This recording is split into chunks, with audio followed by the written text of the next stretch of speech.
Hello and welcome back again. I'm going to continue now. This will be the last video of the series on the state of the NHS and our wonderful medical profession. The antidepressant drug Seroxat was prescribed to 1 million patients in 1993. In 2004 it was prescribed to 13 million patients.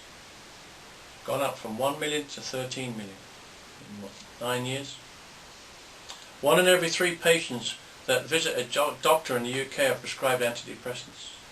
Joke. Just food intolerance test and they won't be depressed. The Committee on Safety of Medicines ruled that Seroxat was not licensed for use on under 18s. 8,000 under 18s were on this drug at the time. That was in June 2003. The drug has at least 20 known side effects, which include suicidal tendencies.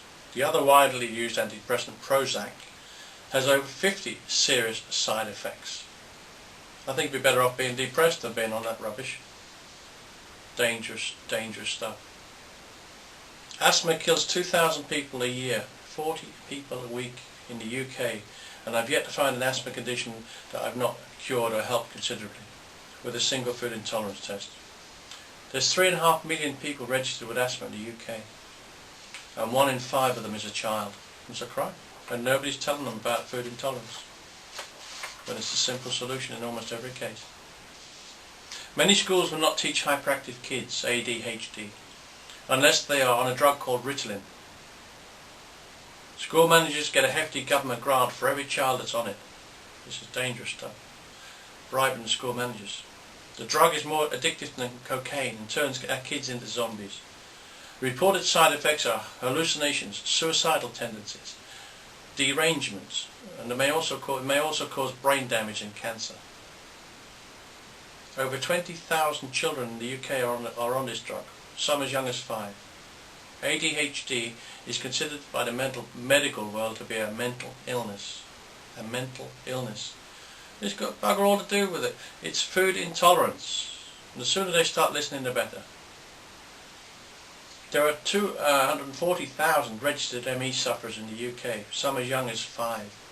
It costs the NHS £3.5 billion a year. ME, simplest thing in the world. Look at the video I made. There are 23 million registered migraine sufferers in the UK.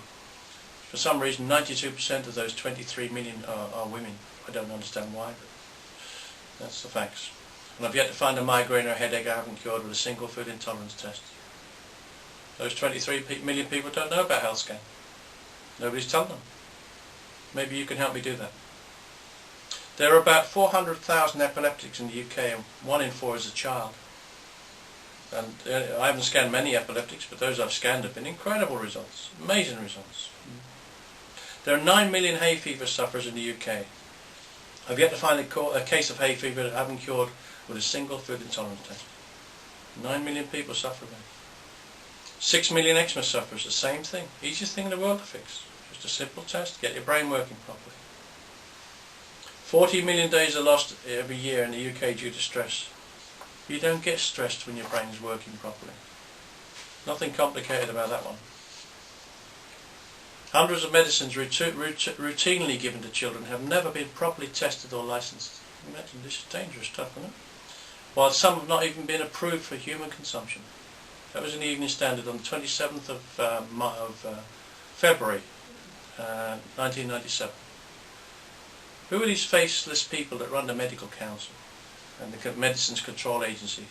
And what financial interest do they have in drug companies? If they can allow this to continue and to be happy. It's terrible, isn't it? October 2006. There's been a 40% drop in children eating school dinners since Jamie Oliver started to feed them so-called healthy food. 40% drop in kids that wanted school meals.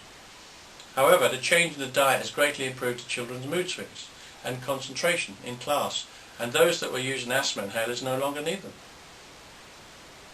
These points were discussed when Jamie was speaking with teachers when they were well into their trials.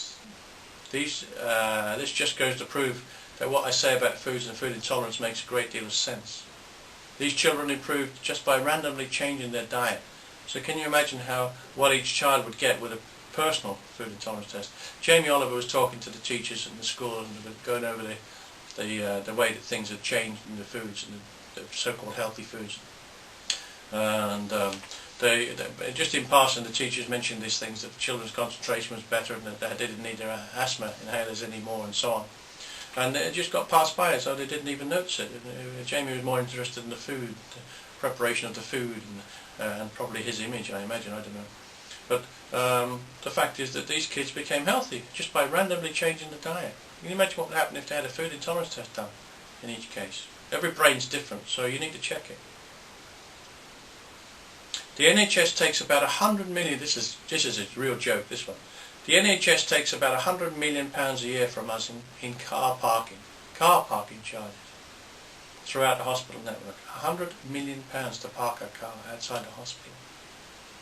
Why do we have to pay to park our car outside our own property, or on our own property? We own the hospitals.